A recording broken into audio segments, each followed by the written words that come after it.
Miss Barker says her fiancé is a bedroom beat maker who's been taking her kindness for weakness.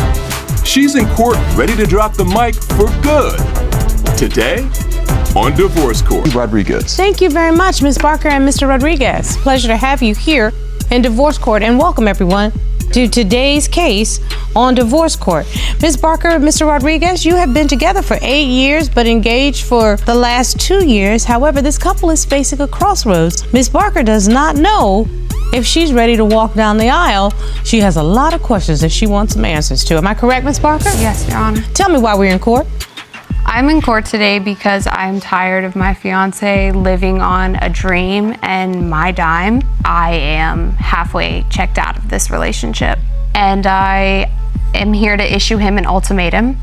I want a promise here today in court and a game plan, and to see some semblance of the man that I fell in love with, or I want my key back and he can have his ring back. This moment hits hard.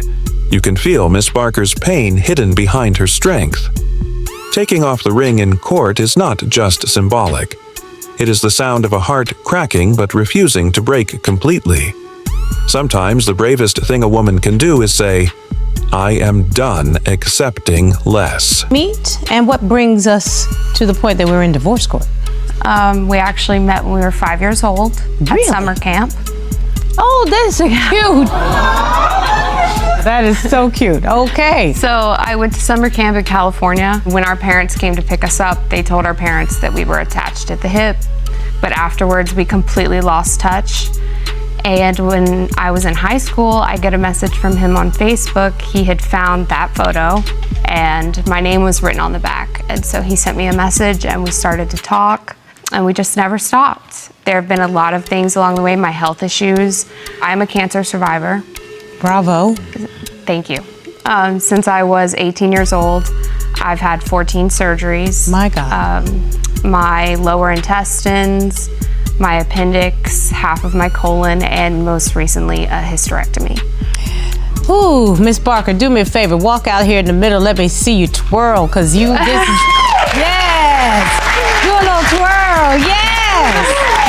There you go. That's the face of a survivor. Thank you. God bless you. Fantastic. Their story could have been a fairy tale. Childhood friends, reuniting after decades, standing together through cancer battles. It is heartbreaking to see that even the deepest roots can still be poisoned if one partner stops showing up. Loyalty deserves loyalty back, not excuses. We decided on New Orleans, and he moved in out here, and I secured us a place to live before he got here. And that's where the broken promises start. Nate had been working a 9-to-5 for as long as I had known him. It was understood that he would get a job as soon as he moved to New Orleans so that we could That's understood for anybody. Right. Unless So you're that Jeff we could- Bezos, everybody got to work up in here. What's Right. going on? Yes, Your Honor. We wanted to do 50-50 everything, you know? Did y'all have that conversation? We did. Something tells me it didn't work out that way. Nate, to this day, does not have a full-time job. What are you talking about? How long? You've been engaged for 2 years. Yes, so I still had faith that the job was coming, and I do believe in him. What happened to the knight in shining armor, Mr. Rodriguez? Right now I'm doing work delivering for the grocery delivery. I have no excuse for not having a job at this point. I guess I've just kind of let time slip. It sounds like you got lazy. Dreams are beautiful, but when chasing a dream turns into ignoring real life, it becomes selfishness. Loving someone means building with them, not standing still while they carry everything. You can almost feel the judge's frustration here. It mirrors all of ours. And the broken promises. And that theory is? As I'm walking up to our little cottage, I see that all of our bedroom furniture has been moved into the living room of our home, and everything that was in the living room has been moved into the bedroom to create a music studio. Your Honor, Okay, Your I'm Honor. coming to you. Come on, Mr. Rodriguez. The broken promises is that we were both going to save $1,000, and then once we got engaged, it was a conversation about that we were going to match each other month for month, saving for our wedding. But we know that didn't happen. Right. So I wondered to myself, the money that he is making, where is it going? It's going to weed. There's my excuse. I was looking for the excuse because it's up and spoke. This is more than moving furniture. This is erasing her safe space without consent. A bedroom turned into a studio without discussion screams disrespect. It shows how deeply Nate's priorities shifted and how invisible her comfort became to him. There's more, isn't it? There is, yes. About 6 months ago. And this is where things got to the point where I was ready to draw a line. I actually have 2 jobs. I work as a behavioral health technician. I teach children who have autism. You're a saint. God bless you. Thank you. And I also work as a nanny for neurodivergent children. Oh, you are a heavenly saint now, boy. Good Lord. Both of my jobs are extremely physically demanding. So after one of these days, as I'm walking up to our little cottage, I see that the front curtain is blacked out.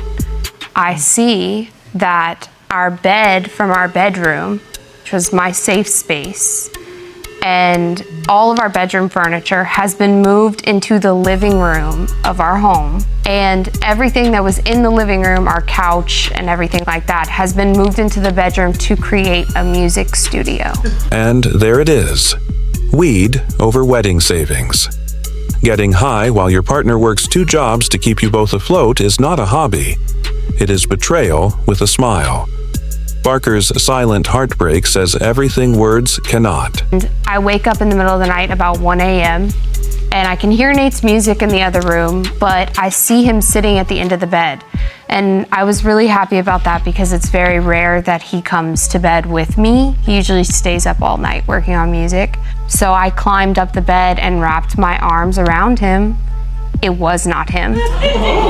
It was someone using the foot of our bed as a waiting area. Girl, please. Oh. This was chilling. Imagine reaching out for comfort in the dark, only to find a stranger where your partner should be.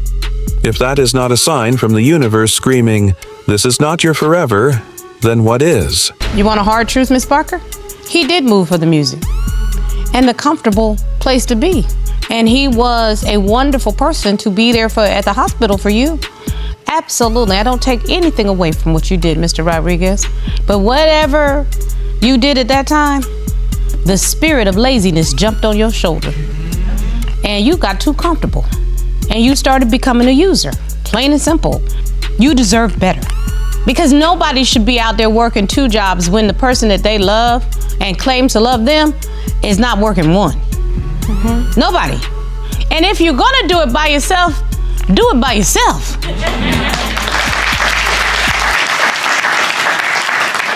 This part stings because it is brutally honest.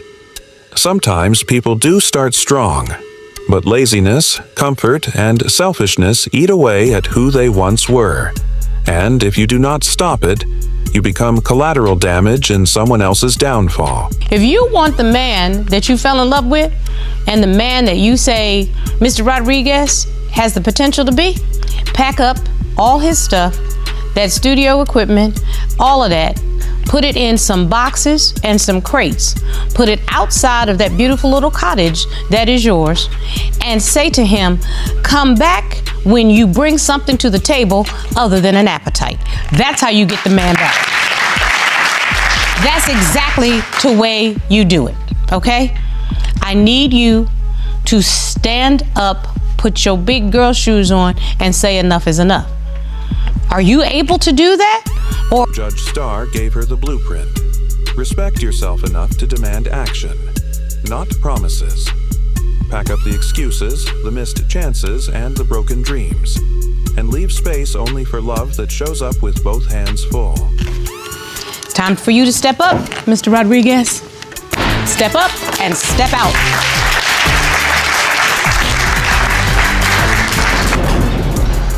You did the right thing. You have to really take care of yourself first. You know, I know you guys been together for a while. I know this is hard for you. You've been through so many things, but you have to look out for you. You have to take care of you. I know you know that. I can tell in there that you know that. That's hard. It's very hard, but you have to do it. You have to do it for you, for your happiness, for your... Watching her leave felt like watching someone set themselves free. Yes, it hurts. Yes, she loved him. But real love does not require you to shrink, struggle, or suffer. Proud of her for walking into her new life, even with trembling hands.